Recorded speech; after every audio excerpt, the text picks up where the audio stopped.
Hi everybody and welcome to another dungeon. I'm Dave Haldane and today we're looking at the Witcher adventure game, which is obviously the board game of the popular novel and video game series.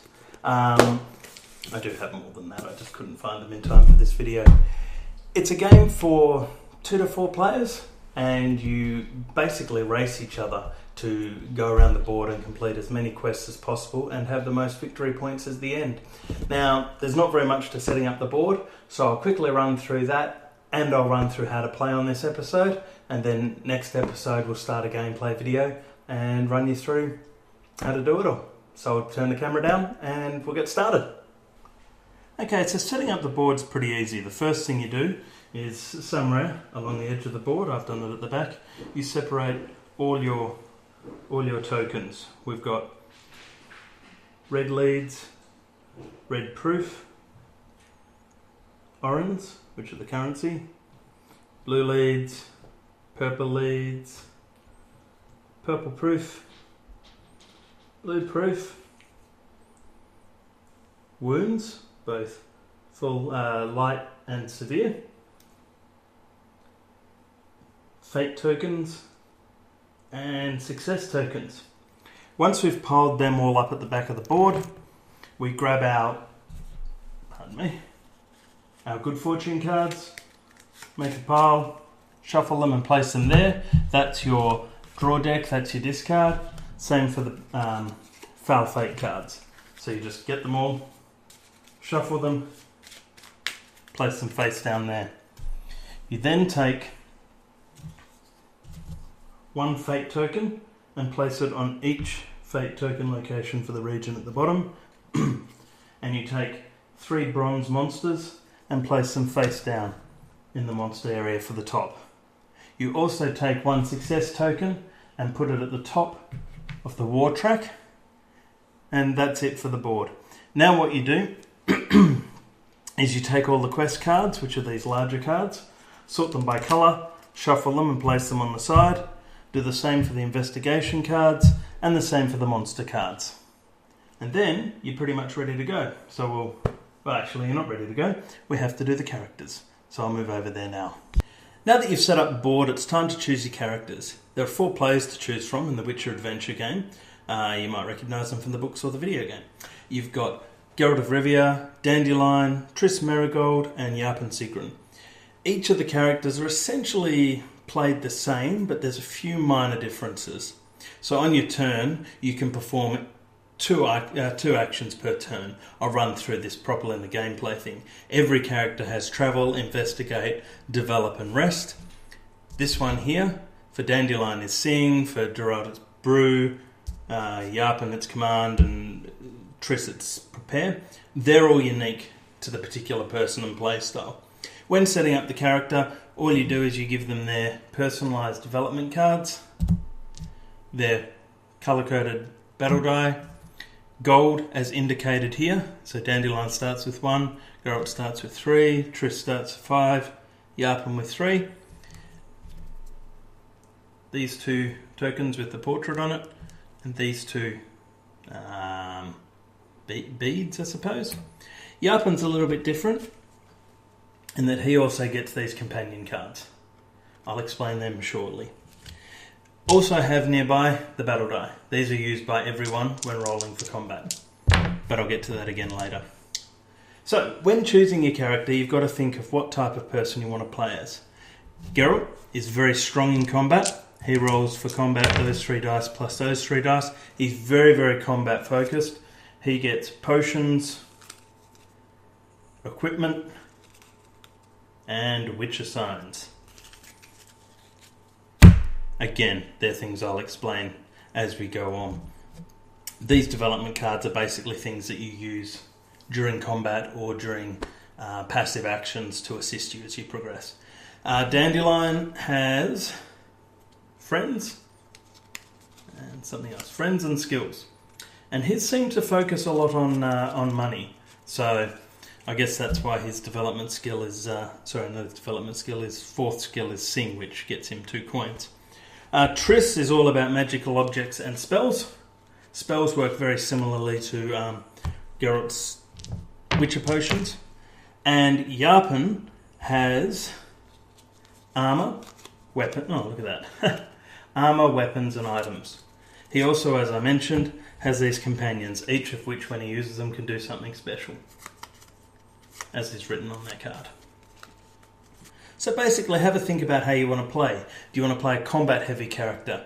Do you want to develop your character up as a magic user and have, a little bit of stuff to help you in combat, a little bit of stuff to help you out of combat, void combat, that sort of thing? Do you want to work on a monetary system and pay your way out of stuff, etc., etc.? Or do you perhaps want to be a nice, strong warrior and have some friends along to help you out? Once you've selected your characters, you move them to the location as on the board as indicated here. And then you take all the rest of your stuff and set it by your play position. I'll get that set up now, and then we'll get started on the demo. Once you've placed your characters on the board, you're ready to go. There's no real difference where you place them. As you can see, there are 4 spots at each location. That's just to allow all 4 characters to be positioned on the board. At the start of the game, all characters should take their portrait tokens, 1 of each, and place them at 0 on the score track. This is a track that runs all the way around the outside of the board and is used to keep track of people's score. The next thing you're going to want to do is choose a mission. So, if you look at your card, say Yarpen for example, you see down here it says quest decks, and I can pick either purple or red quest decks. The other characters, I believe, the other characters only allow you 1 each. Yarpen's the only one that allows 2. And the way you choose a quest is you draw 2 cards, select one, and put the other one back. So let's say we're going to go with red quests. So I draw 2 cards from here and compare them. Now, as you progress through the game, you'll get these tokens called proof. And these... Alright, let me try that again. As you progress through the game, you'll get these tokens, which are called leads, and these tokens, which are proof. When you look at a quest, you'll see that one of those tokens, proof, is required to complete that quest. The way you get those, this will all make sense in a second, I promise, is here. So once I've collected 5 leads, I can trade 5 leads to get 1 piece of proof. 5 blue leads for 1 piece of proof, 5 purple for 1 piece of proof. The other characters, Yarpen's probably not a great example. Excuse me. Dandelion's probably better. See, 3 purple, 5 blue, or 7 red. Yarpen seems to be pretty even across the board.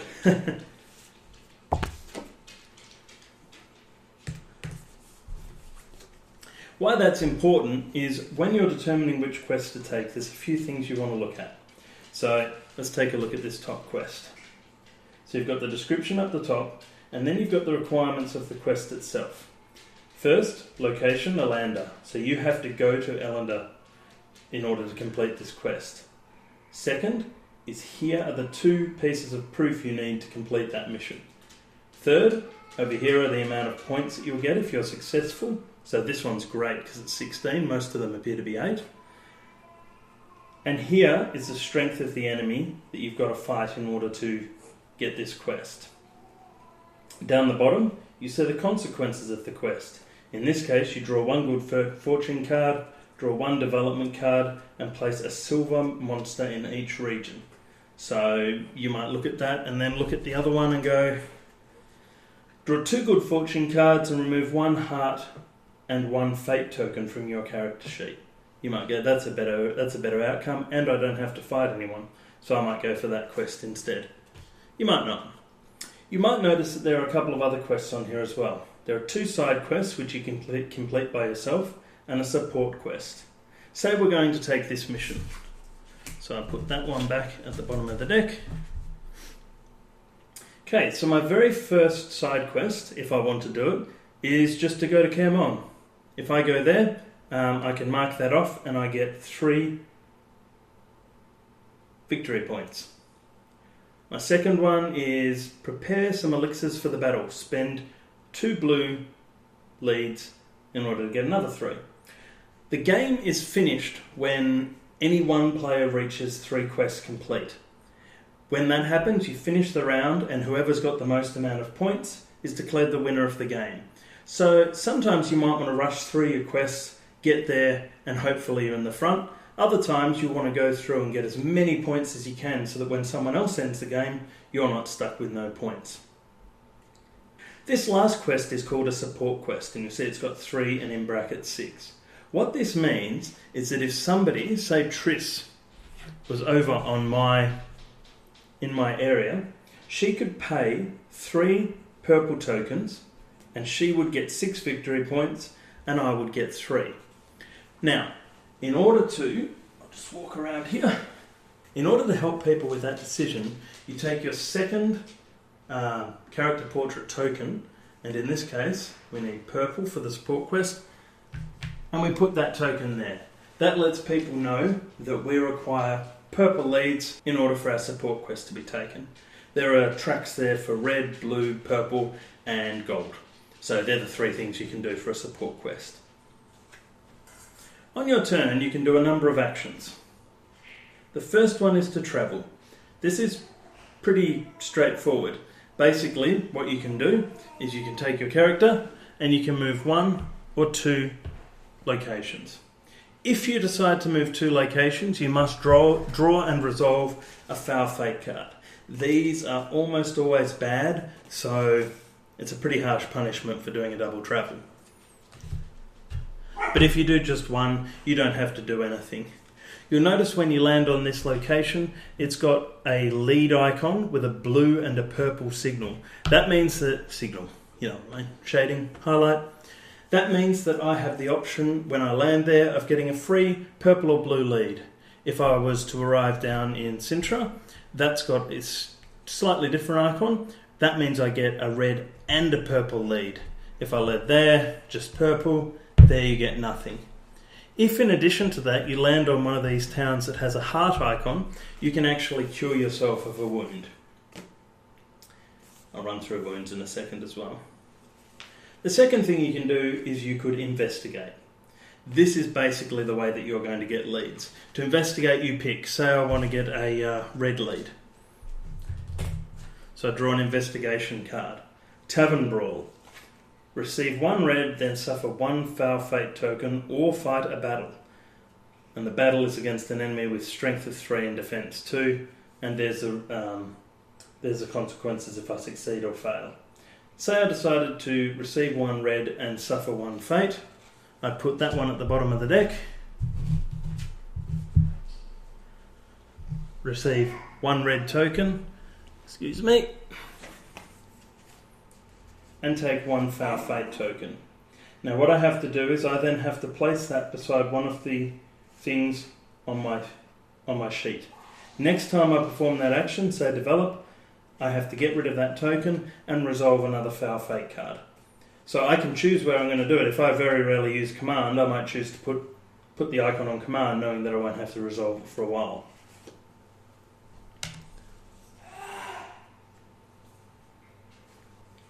The next thing you can do is develop your character. This is where you essentially level up or grow your character. So if you choose to do that option, it's pretty simple.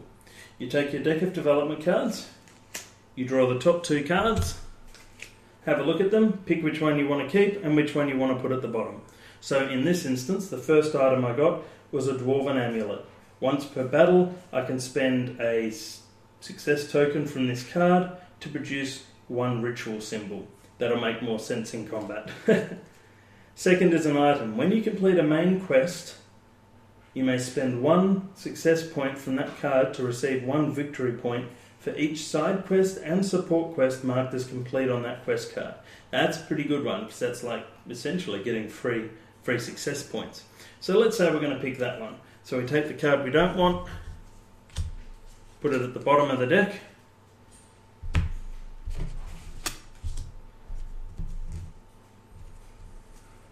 and we're done.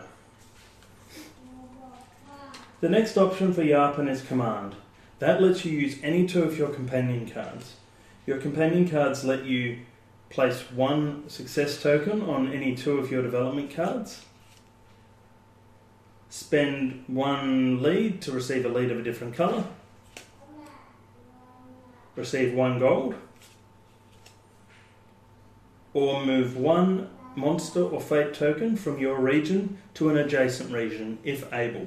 The reason that if able is in there is because you can only have 1 fate token per region. You can have multiple monsters in a region. They just stack like so. If you're using a different character, say Geralt, you would have a different thing there. You'd have Brew, which lets you place 1 success token on all your potion cards. If you were Triss, you would have Prepare, which lets you place 1 success token on any of your spell development cards. And if you're poor old Dandelion, all you get to do is sing, and you get 2 coins. Not too bad for Dandelion, considering a lot of his skills use coins. As you play through the game, you'll undoubtedly take damage.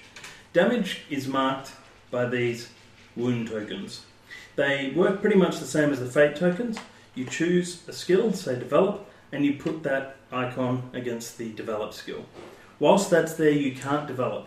So as you get more and more wounds, you'll get to a point where you can't actually do anything except for rest, the bottom one.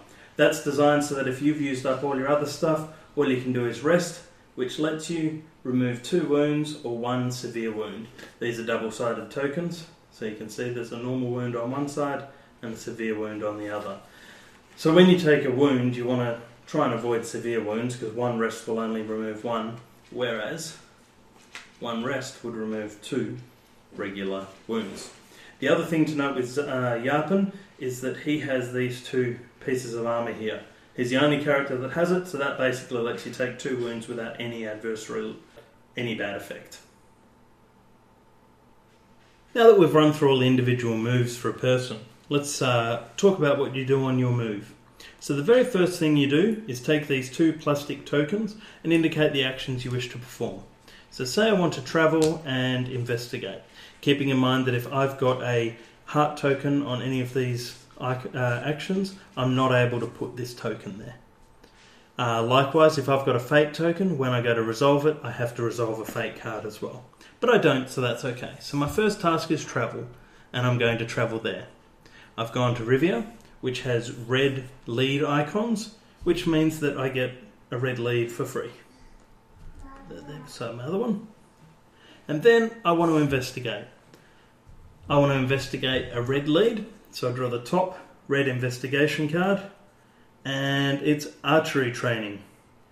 You must have been exceptionally drunk when you challenged Milva to an archery contest. She offers you some training instead, telling you to come back after a few decades of practice if you'd like to challenge her again.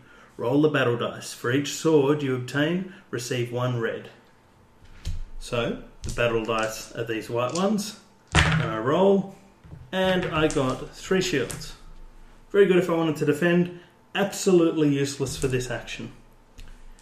Now that I've done that, I can perform a few actions. The first thing I can do is I can trade any of my leads. For proof, if I have enough, I've only got 2 and I need 5, so I don't have enough. The second thing I can do is I can complete a quest or side quest. Let's pretend for a second that I happen to have 2 of these and I want to complete that quest. What I would do then is I would pay those 2 coins back to the bank, and I would mark that quest as complete and give myself 3 points. To mark that off, I would merely take my token and move it up 3 spaces. Sorry about the shoddy camera work.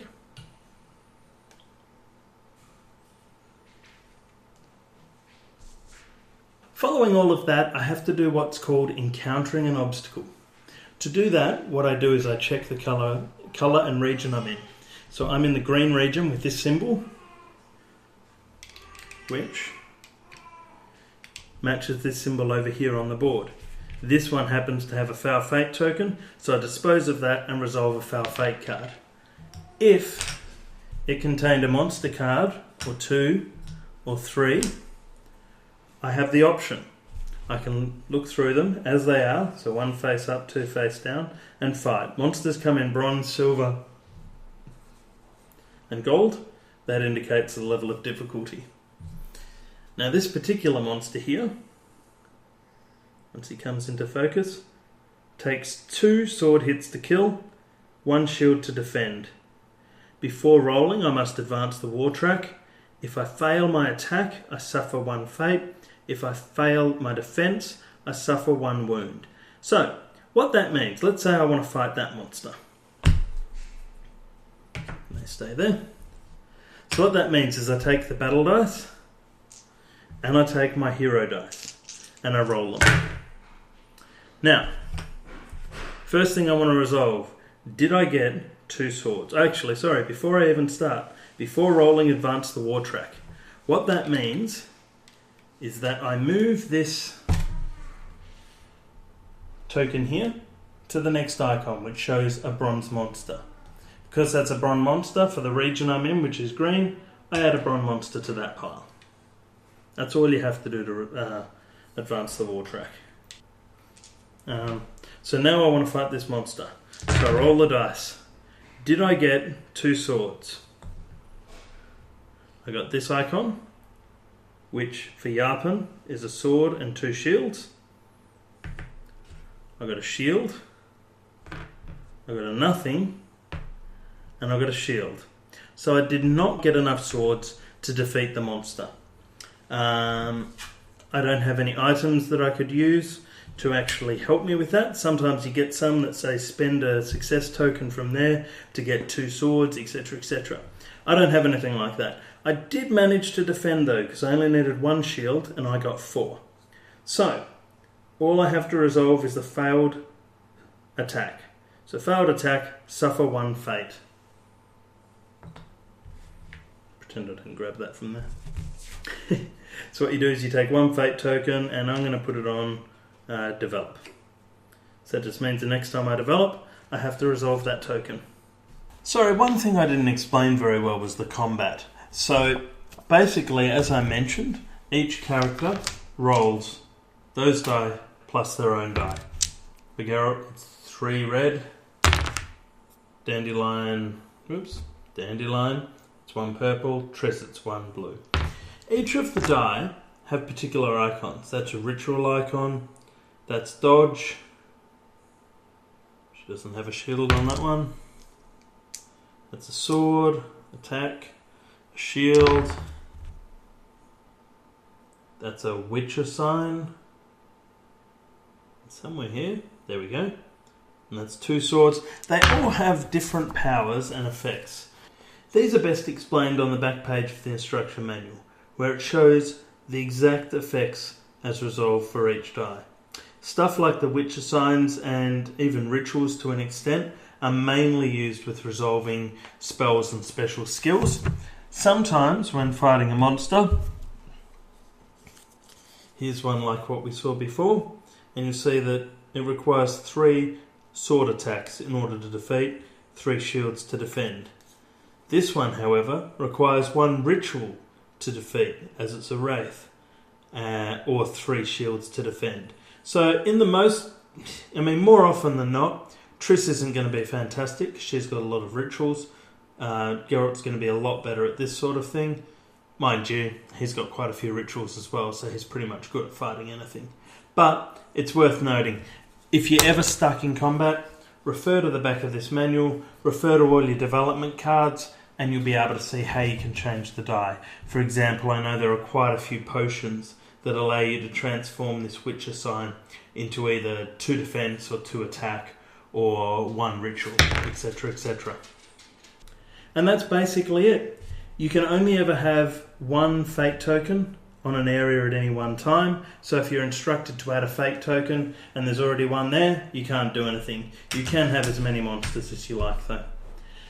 And basically just keep playing. Resolve all your quests, take it in turns, and once the first person reaches 3 quests, it's game over. Finish that round, tally up all the points, and whoever has the most is the winner. They also have a mode in there called Epic Quest, which is basically battling your way up to 5 quests. So obviously it's pretty much up to you. You can do as many quests as you like.